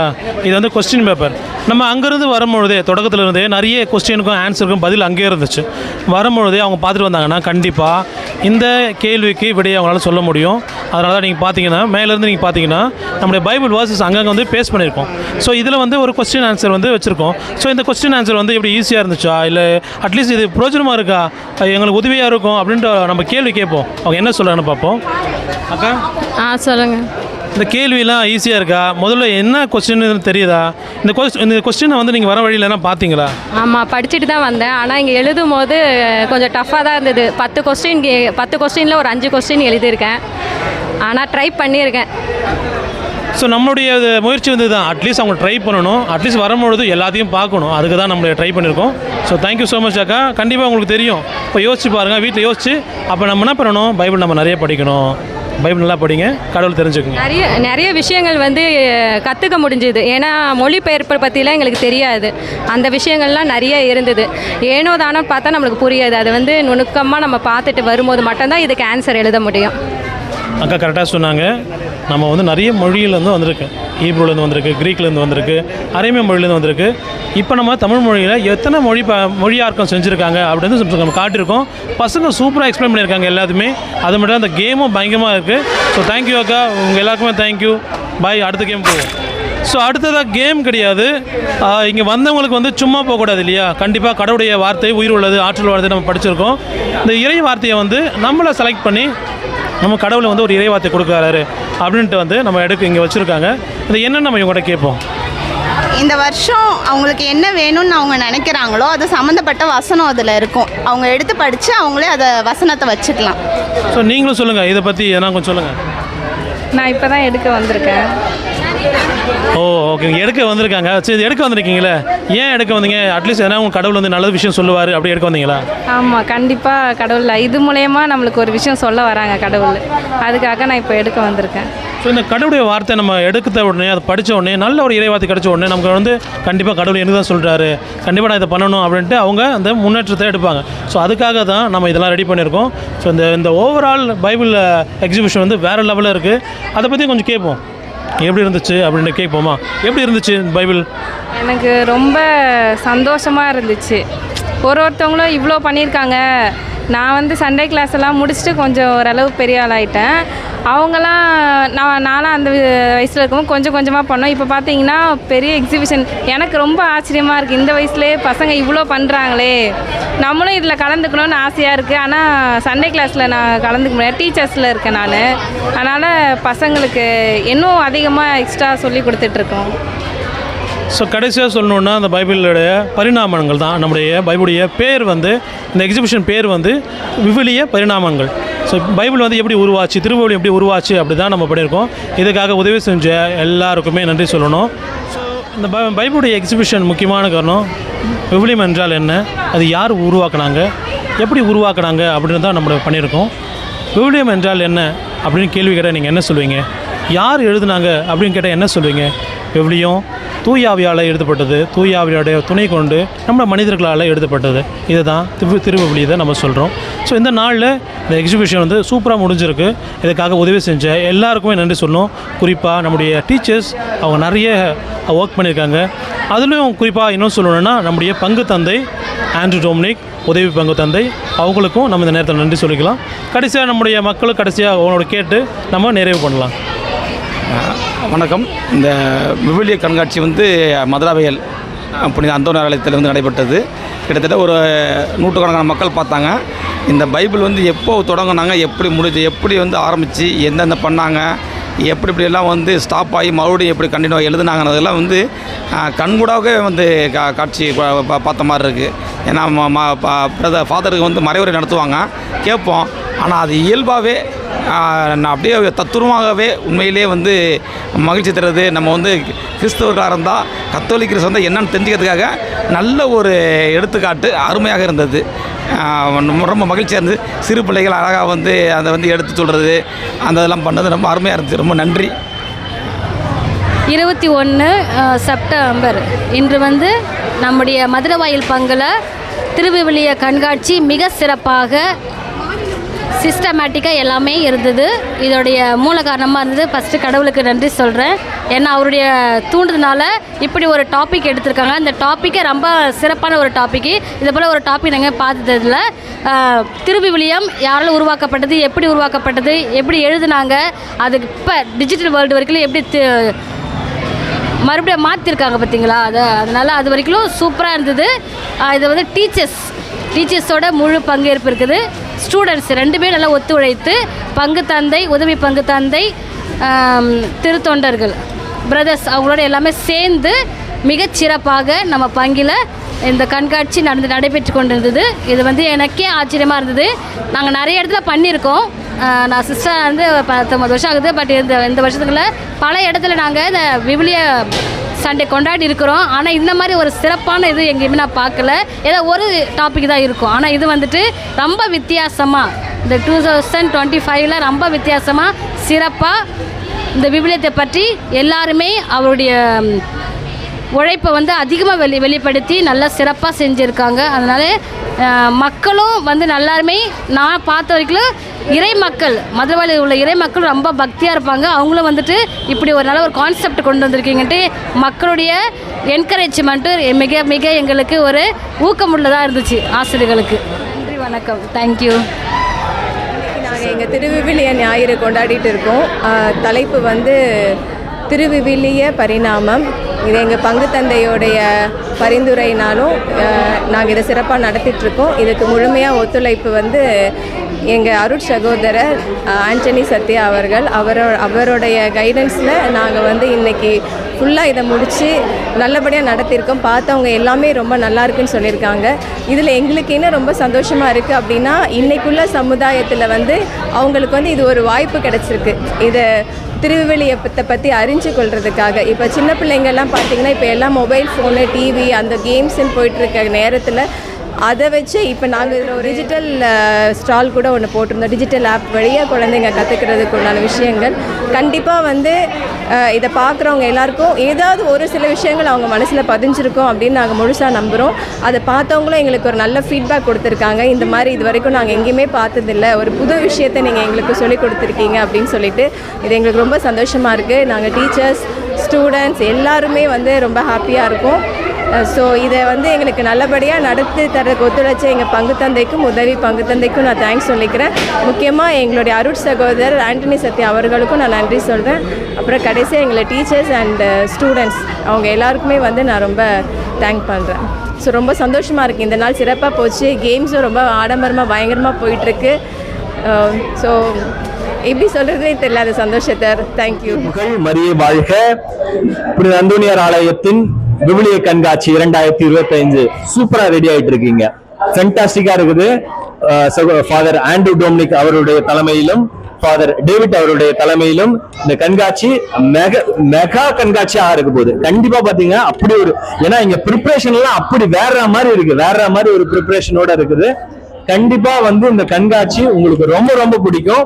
வாங்க நம்ம ஒரு ஸ்டாலா போய் அவங்க எப்படி ப்ரிப்பேர் பண்றாங்கன்றத பார்க்கலாம். வாங்க நம்ம முதலாவது ஸ்டால் இருக்கக்கூடிய இந்த ஸ்டால்ல என்ன நடந்துகிட்டு இருக்கு அப்படின்றத சகோதரி அவர்கிட்ட கேட்போம். சகோதரி, என்ன நடக்குதுங்க, என்ன பண்ணிட்டு இருக்கீங்க, என்ன ஸ்டால் இது, இதை பத்தி கொஞ்சம் லைட்டா எங்களுக்கு வேறமா சொல்ல முடியுமா? இது வந்து என்னுடைய 7th ஸ்டாண்டர்ட் ஸ்டூடெண்ட். இந்த வருஷம் பாத்தீங்கன்னா வந்து ஸ்டூடெண்டோட ஹெல்ப் எல்லா கிளாஸ்லயும் பாக்குறேன், ரொம்பவே நல்லா பண்ணிட்டு இருக்காங்க. லாஸ்ட் இயரை விட ஸ்டூடெண்டோட ஹெல்ப் இந்த வருஷம் நிறைய ஜாஸ்தி இருக்குது. இதற்கான வேலைகள் வந்து இங்க வந்து நாங்க வந்து ஒரு நாளோ 2 நாளோ தான் நாங்க பண்றோம். இந்த ஸ்டால் ரெடி பண்றதுக்கு ஒரு நாள் 2 நாள், அது ஒரு 5 hours 10 hours வந்து பெர் டே வந்து நாங்க வந்து வேலை பார்த்துருக்கோம்.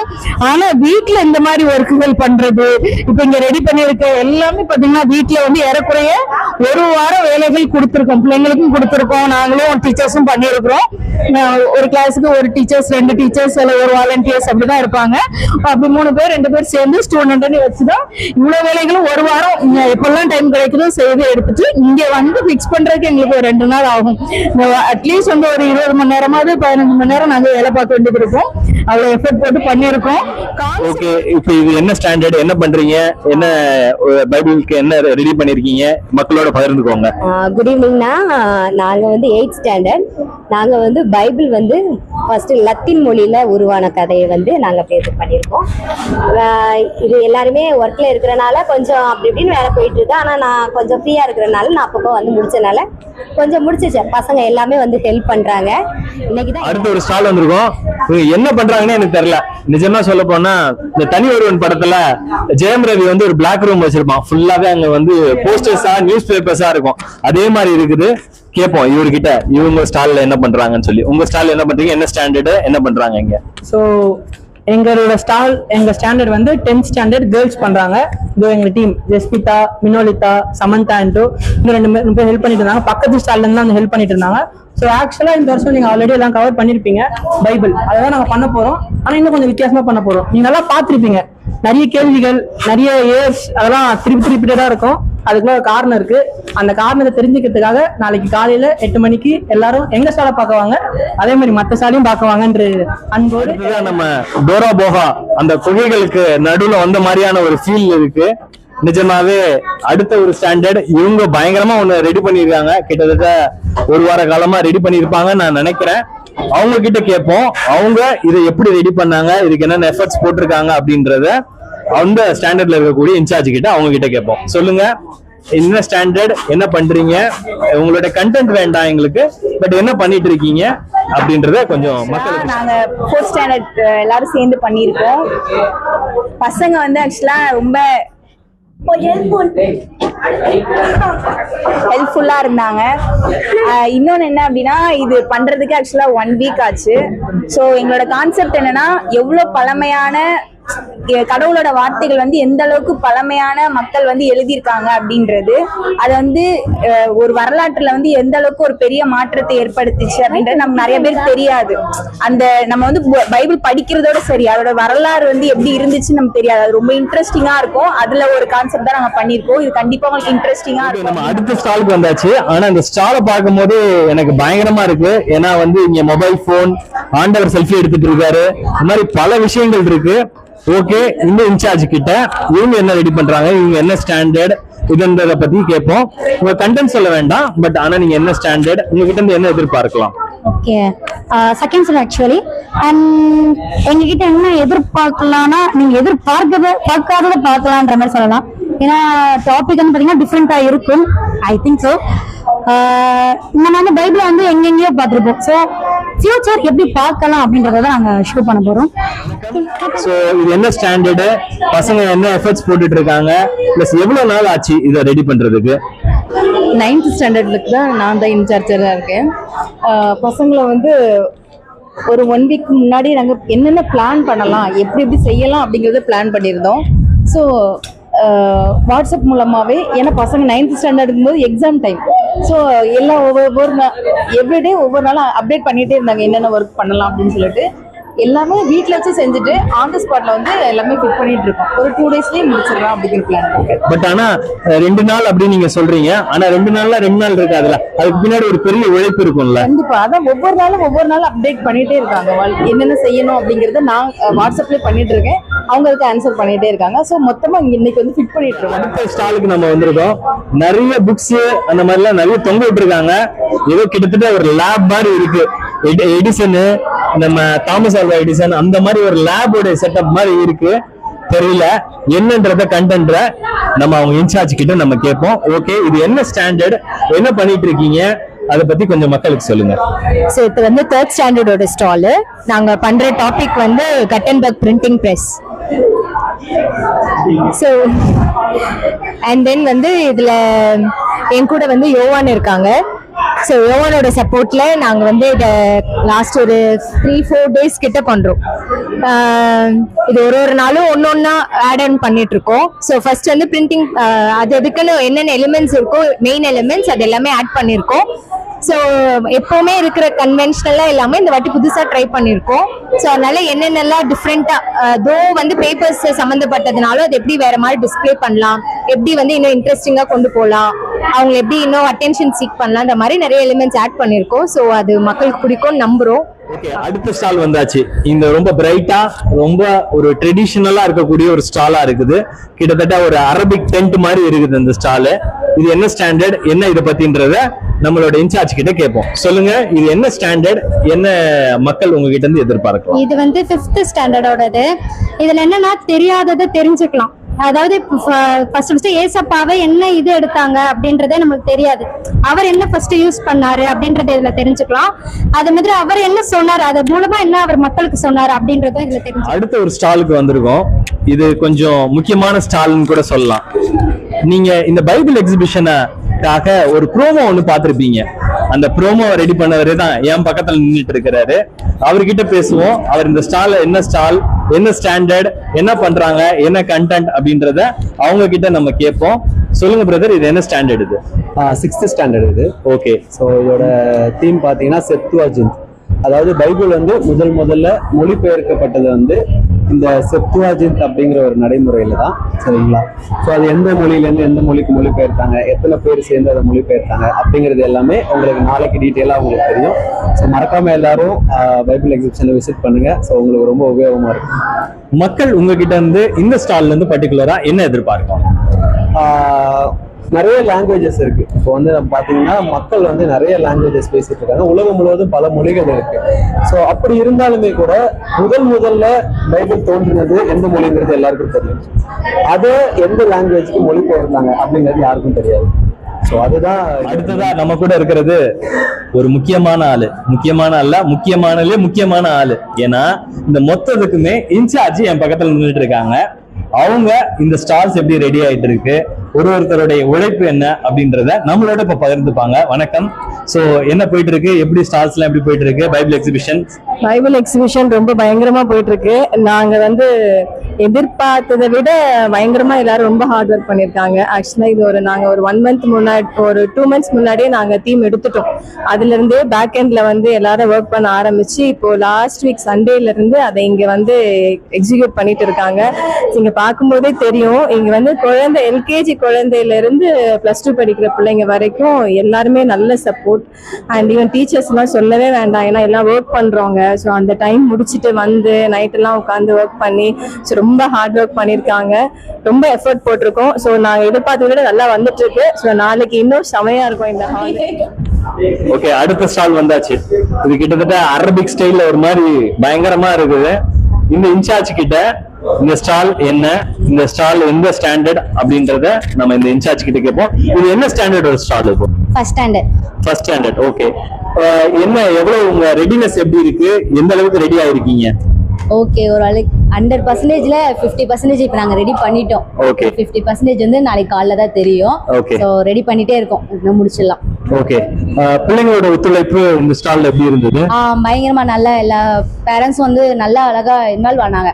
ஏன்னா குழந்தைங்க ஃபர்ஸ்ட் ஸ்டாண்டர்ட் சொல்லும் போது அவங்களுக்கு ஹெல்த் இஷ்யூ வரும், மழை வேற பெய்யும் போது அவங்க எல்லாருமே டெய்லி கூப்பிட்டு வந்து நிறைய இன்வால்வ் பண்ணாங்க. நல்லா டைலாக்லாம் சொல்றது, பிராக்டிஸ், அது எல்லாமே. ஓகே, நம்ம அடுத்த ஸ்டால் வந்துட்டோம். கிட்டத்தட்ட ஐசிஎஃப்க்கு வந்த மாதிரியே இருந்துச்சு. ஏன்னா கிட்டத்தட்ட ஏதோ ரயில் பெட்டிகள்லாம் தயாரிக்கிறாங்க போல இருக்கு. இங்க ஐசிஎஃப் எல்லாமே இங்கதான் இருக்குது, ஆர்சிஎஃப் எல்லாமே இங்கதான் இருக்கு போல இருக்கு. இது என்ன ஸ்டாண்டர்ட், உங்களோட கான்ட்ரிபியூஷன் என்ன பண்ணிட்டு இருக்காங்கன்றத அவங்க இன்சார்ஜ் கிட்ட கேட்போம். வணக்கம், இது என்ன ஸ்டாண்டர்ட்? இது வந்து எல்கேஜி யூகேஜி ரொம்ப சின்ன பசங்க. அப்போ ஒரு அவங்களுக்கு ஏத்த மாதிரி கொஞ்சம் அவங்களுக்கு ஃபேவரட்டா பண்ணணும்னு சொல்லிட்டு கிட்ஸ் லைக் போயிடலாம் அப்படின்னு நினைச்சிட்டு இதெல்லாம் பண்ணிருக்கிறது. எங்களுக்கு கொடுத்துருக்க டாபிக் வந்து இறைவாக்கினர்கள், ப்ராஃபிட்ஸ். ஸோ எல்லா குழந்தைங்களையும் ப்ராஃபிட்ஸா உட்கார வைக்க போறோம். இந்த ட்ரெயின் எதுக்கு போட்டிருக்குன்னா, ஒவ்வொரு ட்ராக்லயும் வந்து இறைவாக்கினர்கள் இருப்பாங்க. அவங்க வந்து பயணம், ரயில் பயணம், அதாவது இறைவாக்கினர்களோட பயணத்தை காட்டுறதுக்காக தான் இந்த ஸ்டால். ஓகே, சரி.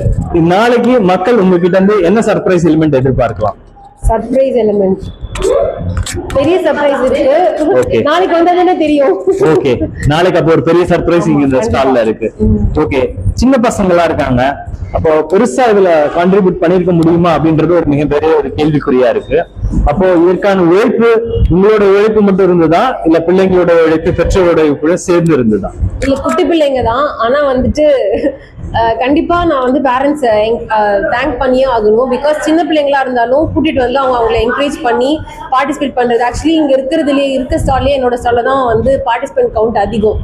பிள்ளைங்க எல்லாருமே இன்வால்வ்டா இருக்காங்க, பேரண்ட்ஸ் இன்வால்வ்டா கூட்டிட்டு வராங்க, பண்ணாங்க. அதுவே பெரிய விஷயம். எனக்கு அந்த சப்போர்ட் இருந்ததே நல்லா இருந்துச்சு. தேங்க்யூ.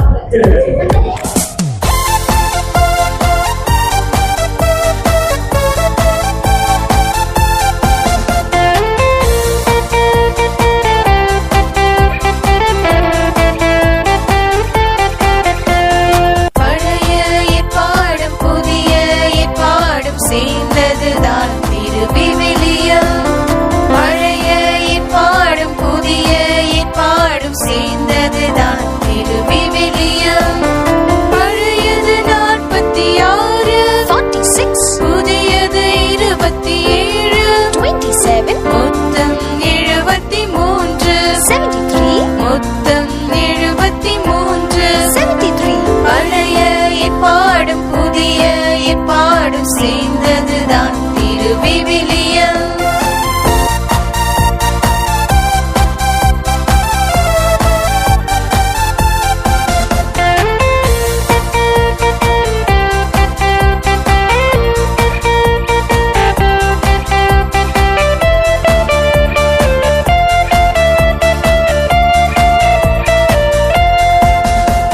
சட்ட புத்தகம் 5, சரித்திர புத்தகம் 16, 16, ஞான புத்தகம் 7, 7, இறைவாக்கினர்கள் 18,